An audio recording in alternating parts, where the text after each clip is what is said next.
Hey, how's it going, everyone? Welcome to Mentor Monday. Mentor Monday is your weekly microdose of encouragement, inspiration, and miracle grow on your potential as a coach. As we begin today, it's always really important to me to hear from you. We never want to just be simply a talking head over here. I know that, yes, I can't see your wonderful faces or hear your beautiful voices, but we would love to interact with you. So, just a huge favor, tell us where you're joining us from. You can see the routine right here. Say hello and tell us where you're joining us from in the chat widget. So let me jump in over here to say hello to a couple of people. There's Greg joining us from Washington State. Let me see if I can actually get rid of that really quick. Who else do we need to say hello to? Lynette's joining us from Newport News, Virginia. Andrea saying hello. How's it going, Andrea? Harvey's joining us from South Florida. And Harvey says a couple of new discovery sessions coming up. Harvey's crushing it. So excited to always hear from Harvey. Andrea's joining us from Minneapolis. Hello to whoever that is. I think that what's happening is that there's some people who are joining us from our new group, which is our Power Lunch group. And I need to tweak the settings on there so that I can see you guys' names. So you might need to actually share your name. Kissimmee, Florida is in the house, and you'll have to share your name on there as well, because Power Lunch group, for some reason, the way things are set up over there in that group, I can't see your name. So we'll have to fix that in the future. Who else do I need to say hello to? Kimberly's joining us from Chicago. Houston's in the house. Welcome.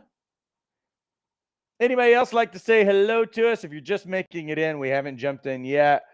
I'm just listening to you guys tell us where you're from. So if you would, share your name, where you're joining us from, what you're excited about, and you can already be posting your questions in the comments, and we're going to make the most out of this live Q&A. Haven't done a live Q&A on a Monday in a few months. We just came off of a boot camp weekend. If you were with us during boot camp weekend getting trained and certified, and you're like pumped up and ready to just like take on the world, make sure that you put that in the comments as well. We'd love to say hello to you. It was a great weekend. You can hear that my throat's had it a little bit because we went Friday, Saturday, and Sunday, an accelerated training program for the weekend. But you know what? I didn't want to lose momentum, so we figured we're still going to do a live Q&A for you guys over here, which is amazing. Let me see, who else do I need to say hello to? That's Teresa joining us from Kissimmee, Florida. Andrea says, doing great. Your training catapulted me into my purpose. Thank you. Great to be here. Thank you, Andrea. That's so awesome.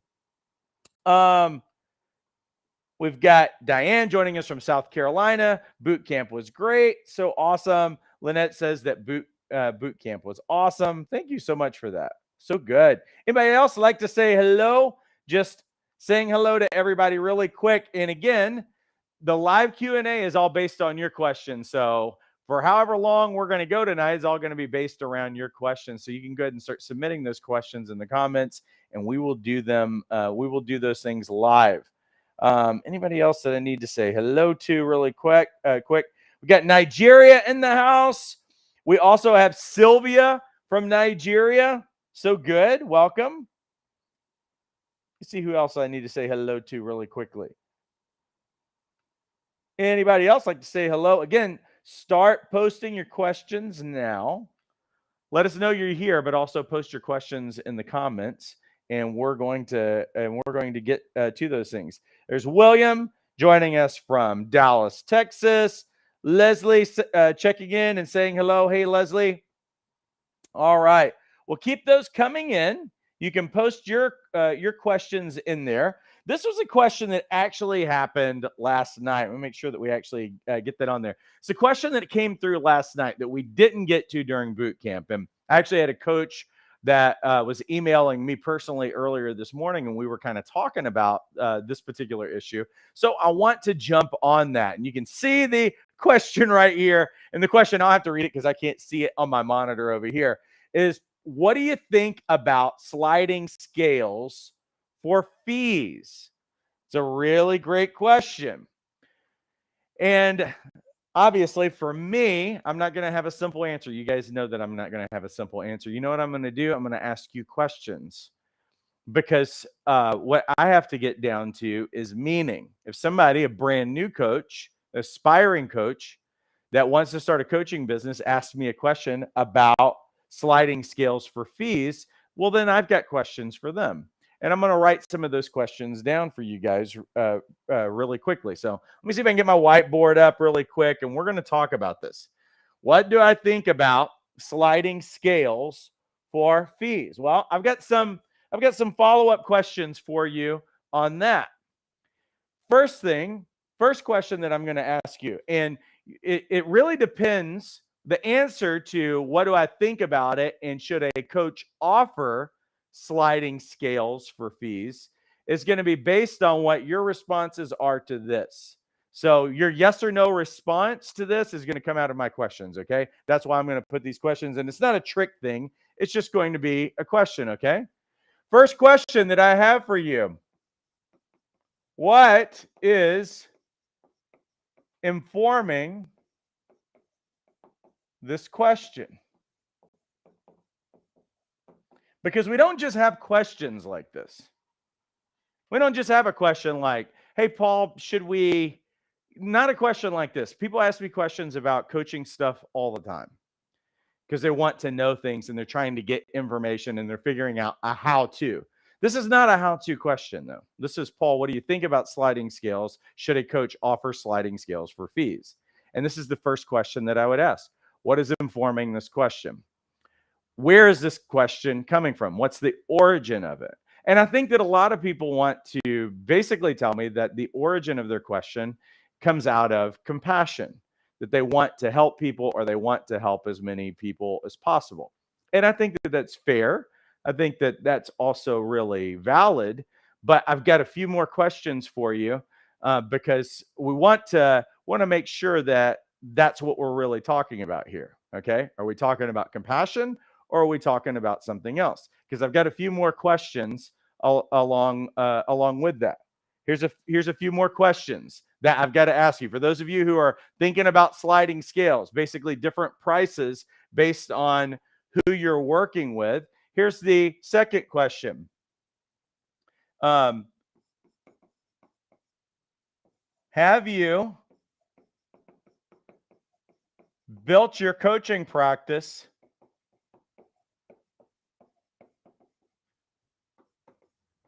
to a level where you can live comfortably? It's a really important question. Is this a yes or a no question? If somebody tells me no, then you don't offer sliding scale fees. Why is that? Because it's the same reason why when you're on an airplane, they tell you if there's a loss of cabin pressure, what do they tell you? You put oxygen on yourself first, even before you put oxygen on your own child. Why is that? Because you can't help anybody else if you are in survival mode. If you can't help yourself, how are you going to help other people? It's a real key kind of thing. Because what we're getting down to is that, yeah, I want to help the world. I want to be generous and I want to help a lot of people. I want to be compassionate. But you know where you have to start? You have to start with yourself and you have to start with your own children. You have to start with your own family. See, this is a question about, can you feed yourself through your own coaching practice and through your own work? It's really, really important for you to get that. Because when it comes down to it, is that you need to be able to feed yourself and you need to be able to feed your family based on what you put your hands to. Those are your first priorities in your life. Now, are you going to take bread away from your kid to take care of someone else? Because this is what it really comes down to. Because what you're really talking about is that there is no free time on your schedule. There is only you only have limited hours. Many of you are trying to start coaching practices and you are working full time right now, or you've got a lot of different things going on, and you're trying to get a coaching practice up and going. And I don't think that starting a coaching practice is hard. I don't think it's rocket science, but it still requires some extra time, right? It requires some work. And so when you are investing time in someone, and you start doing something for free or a reduced cost, because where do your fees come from? Well, hopefully, and tomorrow I'm going to invite you guys how to set coaching fees like a six-figure coach. I'm doing that tomorrow. It's actually in our Power Lunch group. If you go in there, you can actually join the Power Lunch group, and you can register, because I'm going to go live on Zoom, and so you guys can talk to me. And it's also going to stream live as well for the overflow people who don't make it in there. But here's the thing: is that we need to be goal centric. You need to know what your end game is for your goals.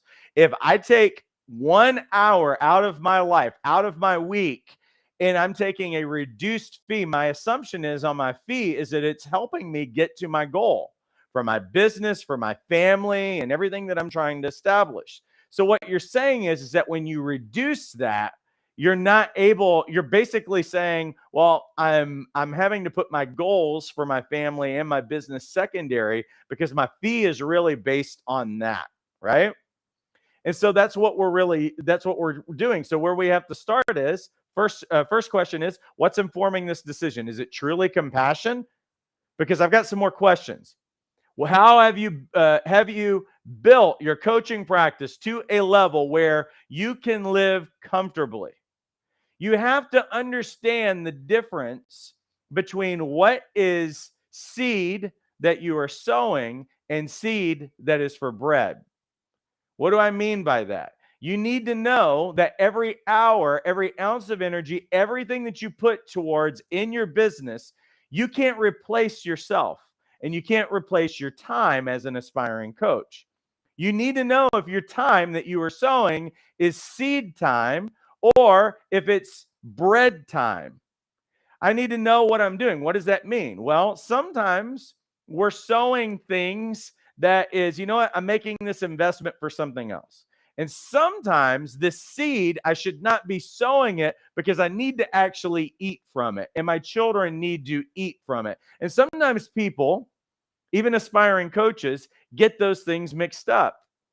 Is that sometimes the time that you are investing right now, you need to get paid. Like, you need to be able to take care of business. And you need to know what is the difference. You know, the philanthropists that I know in the world, the people that I know that are extraordinarily generous, are not giving away their bread. They're giving away seed. It's the above and beyond. It's that, well, what are we saying really in this? What we're really saying in this is that, can you afford? Can you look at me? Can you afford to do something at a reduced rate? Can you afford to volunteer?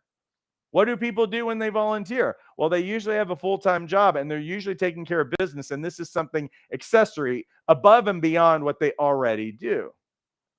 And so we have to understand that what we're doing anyway is a service to humanity, because it matters to people. Whether you're getting paid or not, it's a service. What you are doing is a service. It's not like you're getting paid for nothing. You're getting paid because you're serving humanity. That's what it is at the end of the day. When you get paid a fee, it's basically a certificate of appreciation. Thank you for what you've brought about in my life. So these are the first two questions, but I got another question for you. The next question is, have you dealt with any feelings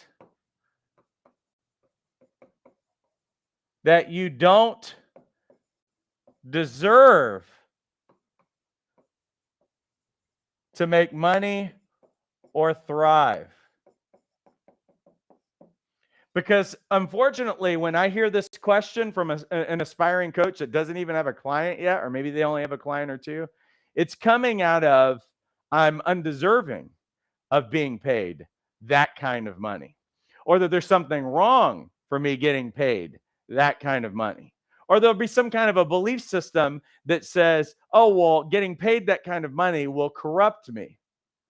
Instead of understanding that money is a revealer.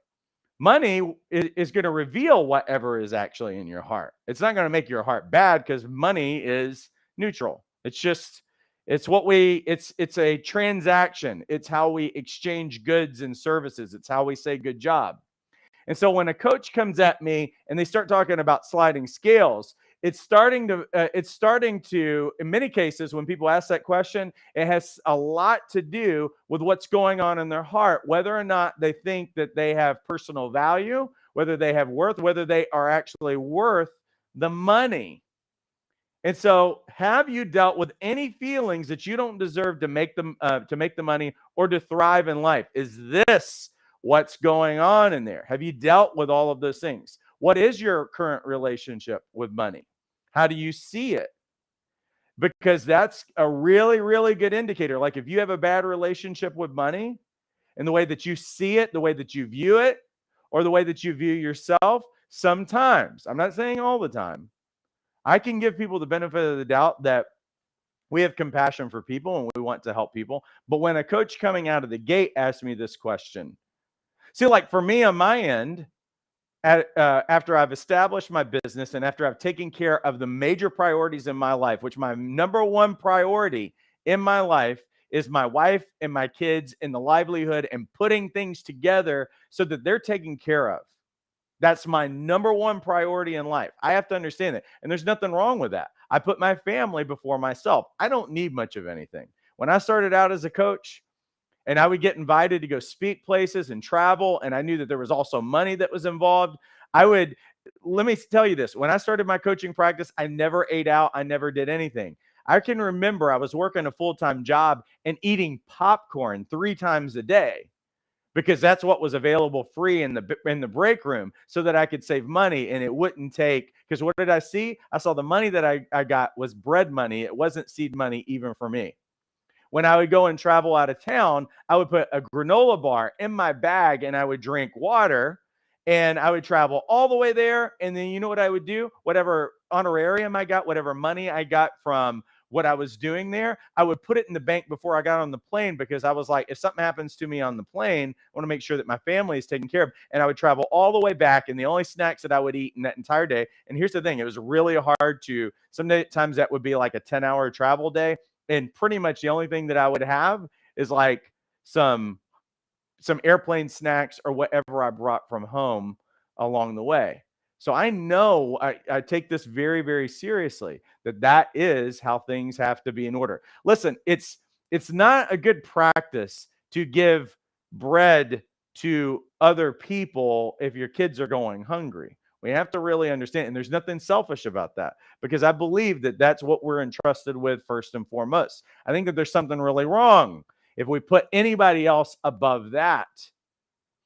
And so there's these things in this, is that we've got to deal with some of these heart kinds of issues, because there's a belief system that's functioning under here. Because you know what this is telling me? If somebody still has, I have undeserving feelings that I'm not worthy of being paid this kind of money for helping people, whatever it is, spiritual reasons, any of this other stuff, what it really is, it's at the core of it, it's a poverty mindset. And you know what's going to happen is that you're really going to struggle in your business. You're going to really struggle to take any money from anyone. You're going to struggle to put yourself out there. So these kinds of inadequacies, these kinds of disqualifiers, all of that stuff needs to actually be dealt with. Here's another question that I'll throw out there. Do you currently have concerns that high-end people who can easily afford you won't work with you?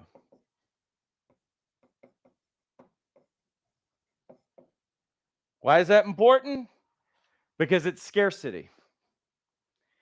When you don't believe that you have anything to bring to people, when you don't believe that you have anything to offer to someone, or that sometimes when people say sliding scales, or what ends up happening next is that those coaches end up doing a bunch of free coaching with people.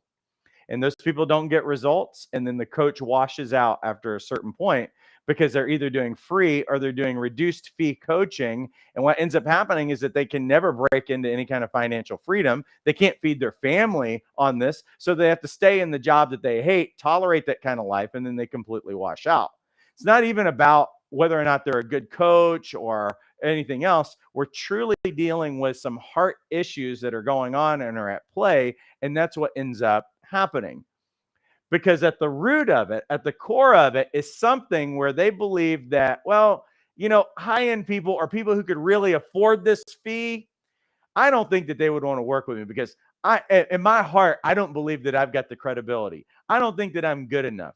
I don't think that people, they might be able to afford it, but I don't have relationships with those kinds of people, or you're in relationship with people who don't value coaching and value you already.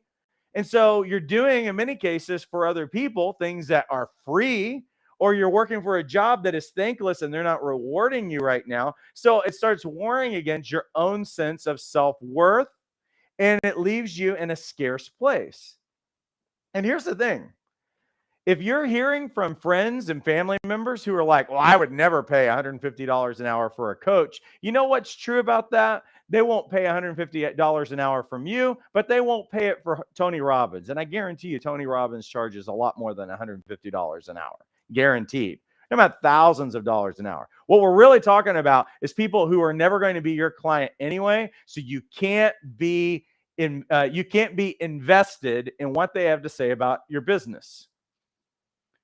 See, what happened for me, and I had to break through this very thing because we lost everything, like truly everything in 2007. Like everything. We went homeless.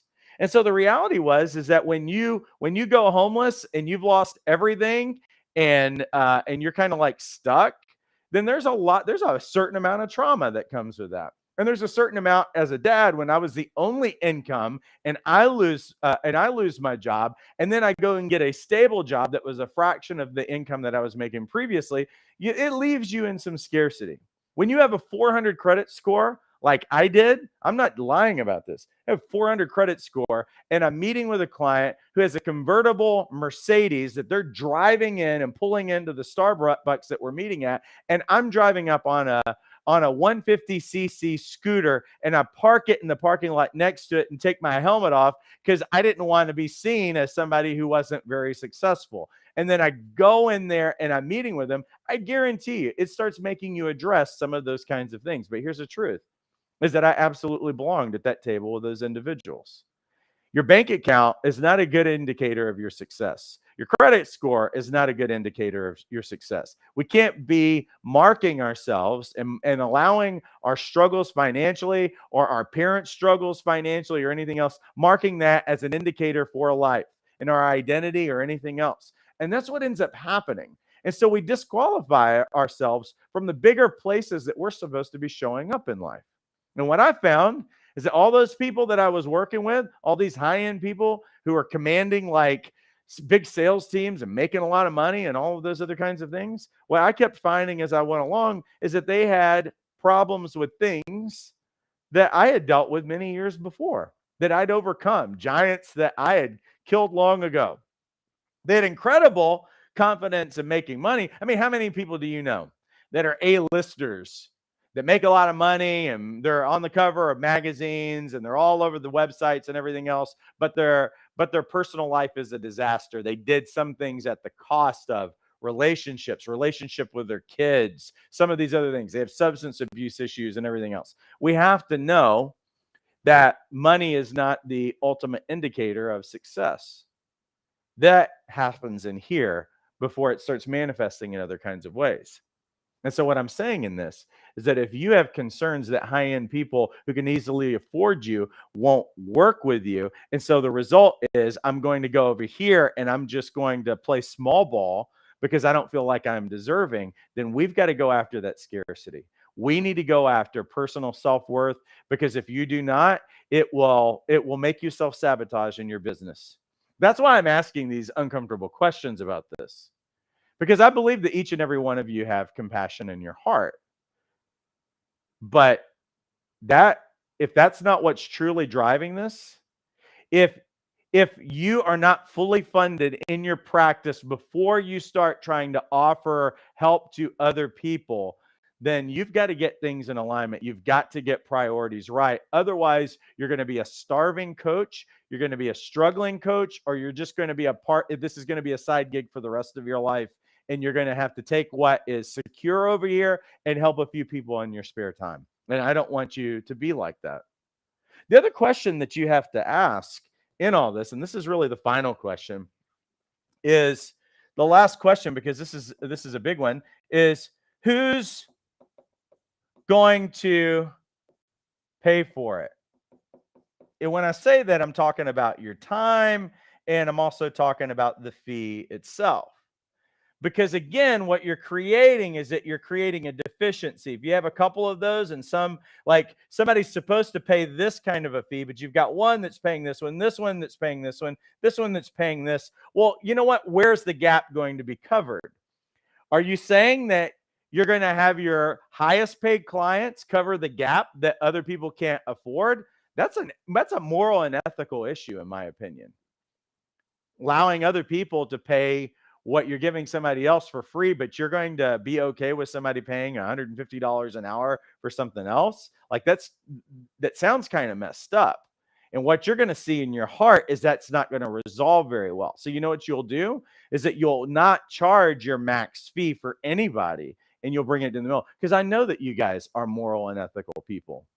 And so that's going to play heck with you. So what'll end up happening is that you won't charge your full fee. Everybody's going to end up trying to pay the closest amount possible. And instead of charging $150 a session, you're charging something like $50 or $25, or you know what, whatever you can afford.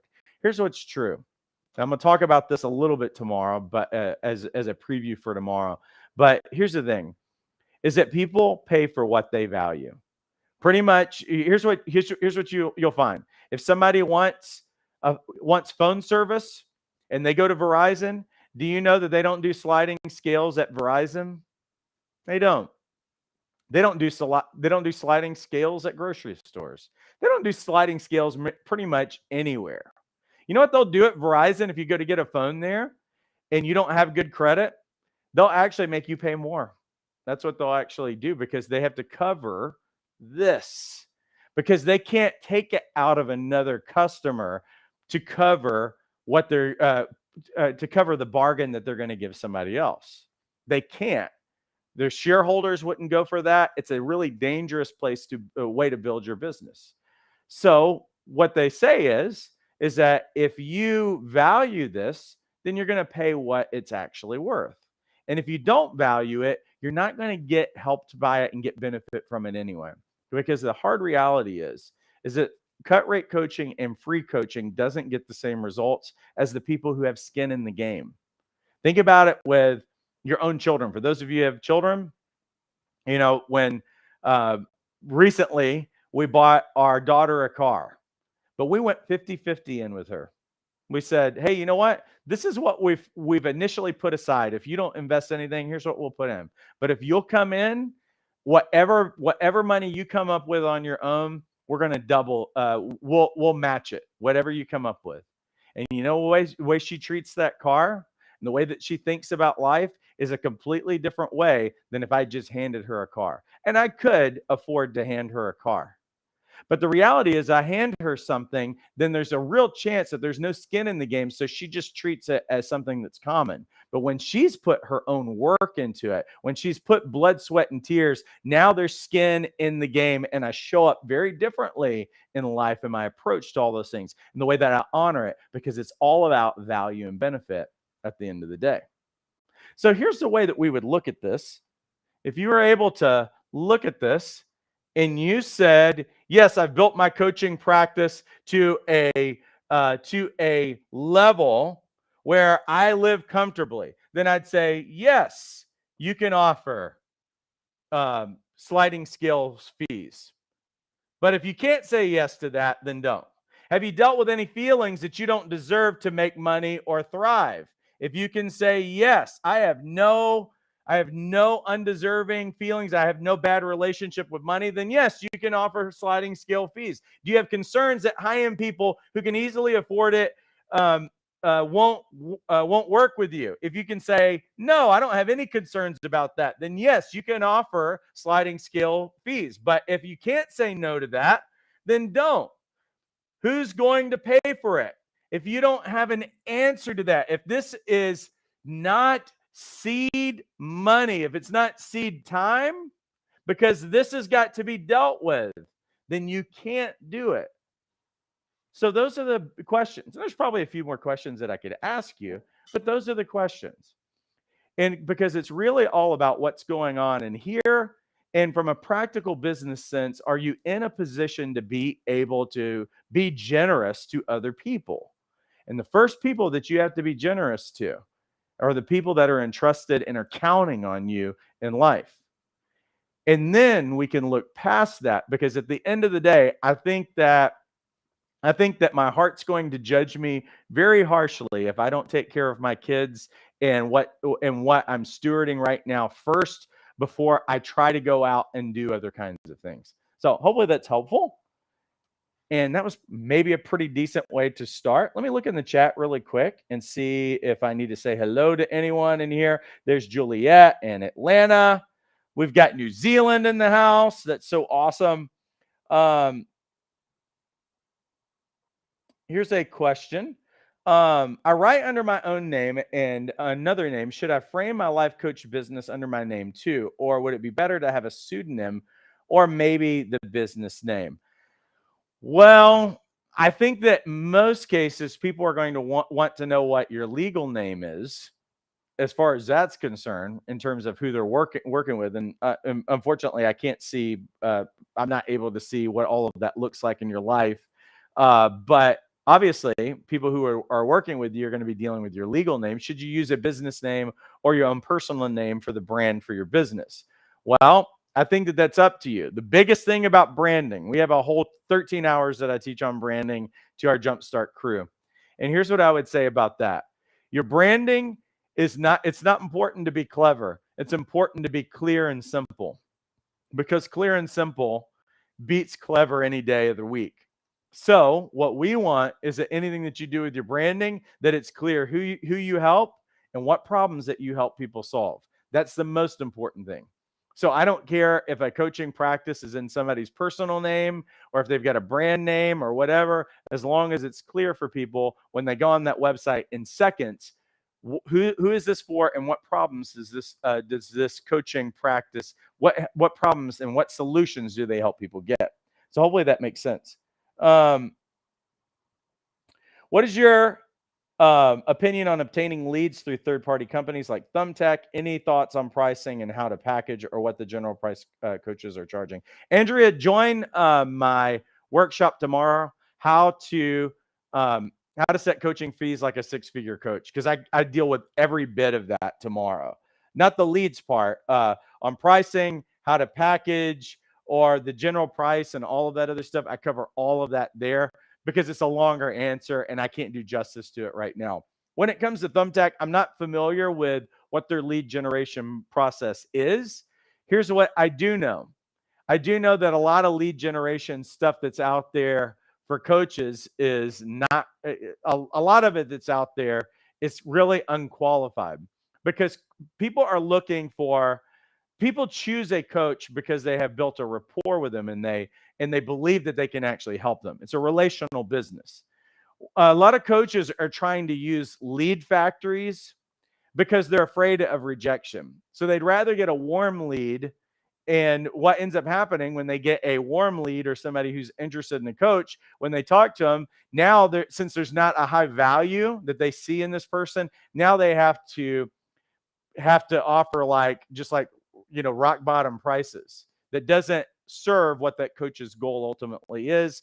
And I don't know how long, if those people choose to work with them, how long that's actually going to work out.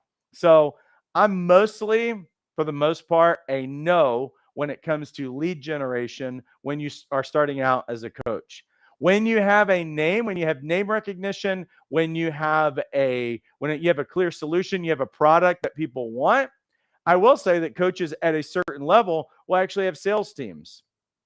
They'll have people like, I have a friend of mine that's what he does for people.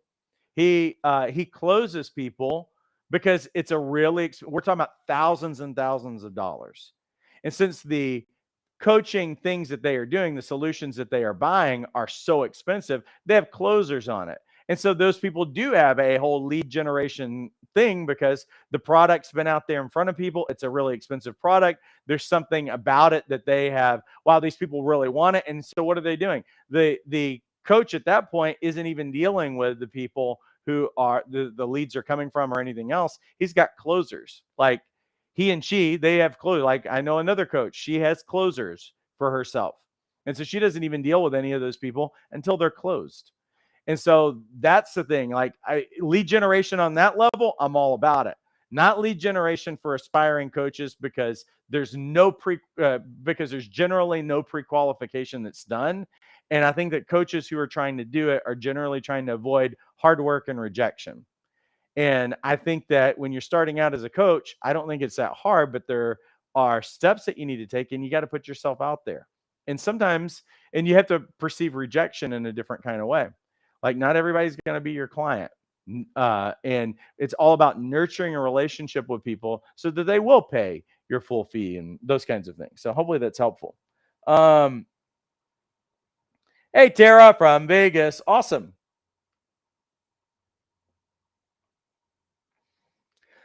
Jason says an alternative to a sliding scale could be spreading out the sessions done. For example, some coaches want to do every week, but instead do every other week. I think the origin comes from a person's budget. They want to move forward and are okay. And that's the thing is that sliding scale, and I'm going to agree with you totally on that. Something that I was talking about this weekend in boot camp. One thing that you do have an option because, the reality is that some people want to invest, but they certainly they want to invest, but they're just like, hey, I just can't make this fit. So rather than slicing your fee, then you can figure out an alternative to work with them, every 2 weeks. Instead of every week, maybe we do this every 2 weeks. Or you offer a product that allows people to self-serve, a product that allows them to do some of the work. And now we've got check-ins. Because this is one thing that I always tell our coaches is that you want to create on-ramps for people to work with you. So that might mean that some people join you in a group coaching as opposed to one-on-one. That's the other part of it, is that people can still get their needs met and they can get their solutions, but they're not dominating all your time. Really that question a while ago was really specifically relating to one-on-one because that's your most precious core time as you're working with people.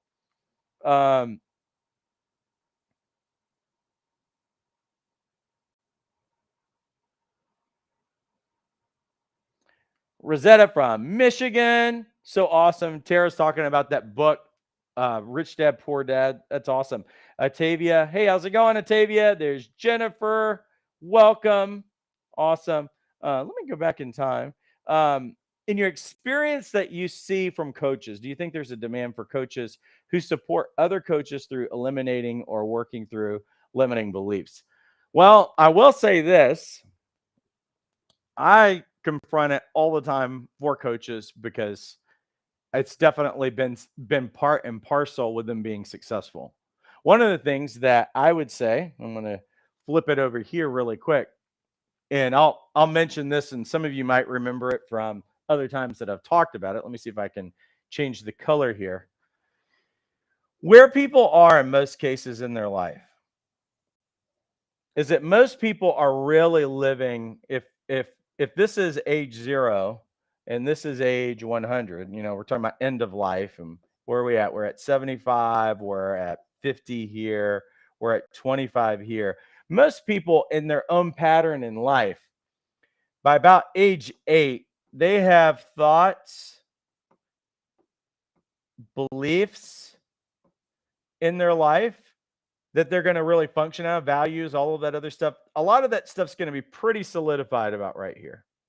And then by about age 25, there are certain things that people can do with what I'd say is wisdom and knowledge that it's not really, it might increase them, because here's like somebody's ultimate goal is over here. This is them in the future, this person in the future you or whatever.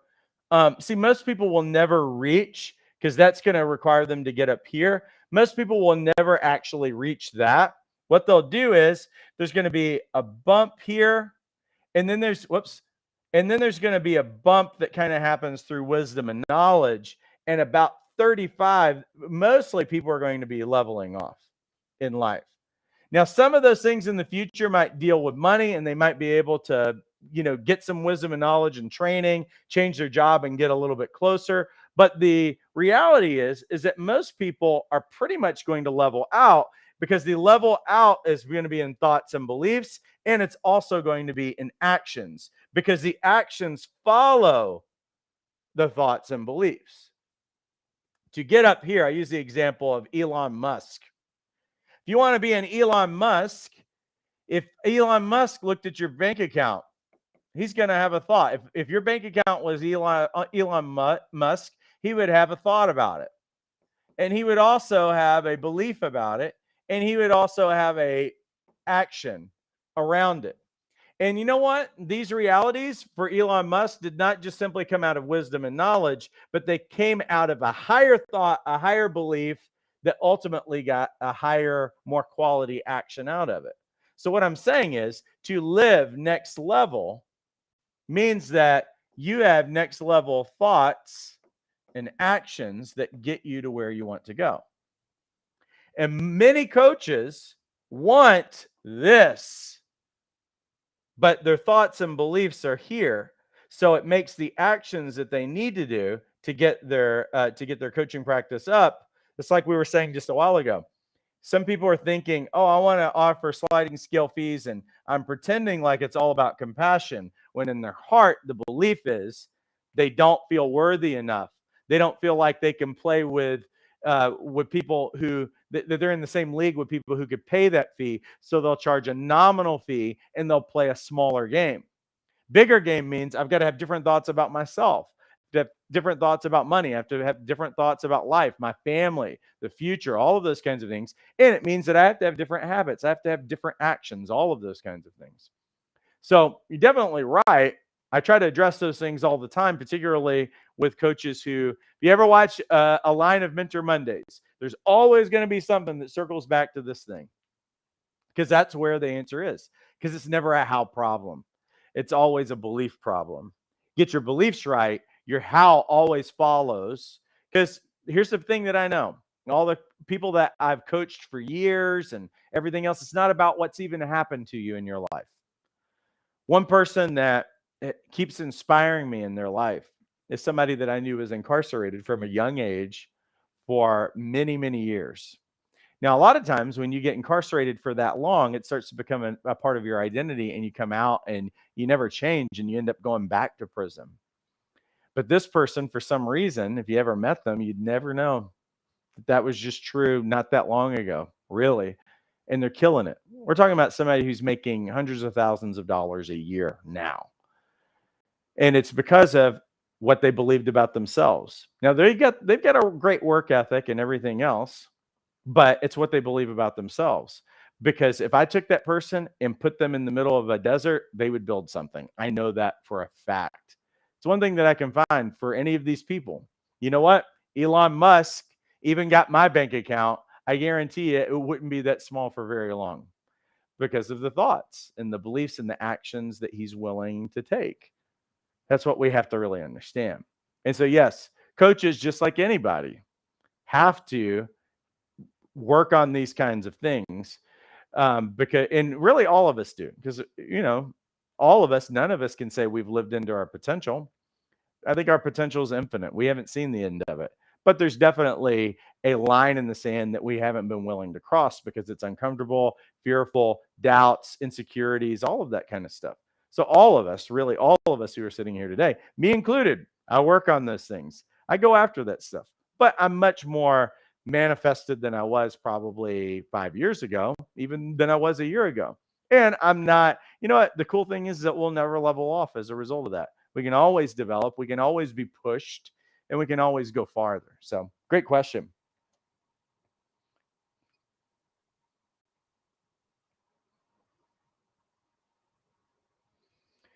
Are there videos in Jumpstart YouTube where you talk about determining your niche, and can a coach have a couple of niches? Well, I go in extensive, obnoxious detail about it in Jumpstart. So yes, all of that first part, the first really several handful of videos in module 1 is about that. In Brand Camp, we bring that up again and we talk about niche. Right now, as we're talking about the coaching product launch, that's specifically where you've got where we begin there. Now, I do have a lot of free videos for those of you who haven't signed up for any kind of program or whatever. You will find 5 ways that coaches can discover their niche. It's actually on YouTube. It's on our website. It's also on this Facebook channel and everything else. And you can get access to that information relatively easy. It's not whether or not a coach can have multiple niches. I'm saying that I would say about that, you're going to water down your messaging. And most coaches are terrible in their messaging as it is. Most coaches, you're clueless as to who their niche is because they won't choose one.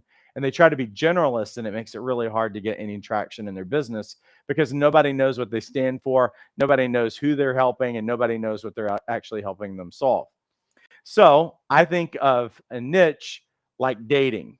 You can't date more than one person. Date one person. Think about it like Amazon. Now, Amazon, you guys all buy things from Amazon and everything's on Amazon now, A to Z, but it wasn't true for Amazon in the beginning because if they tried to do that like a Walmart or something like that, they would have failed.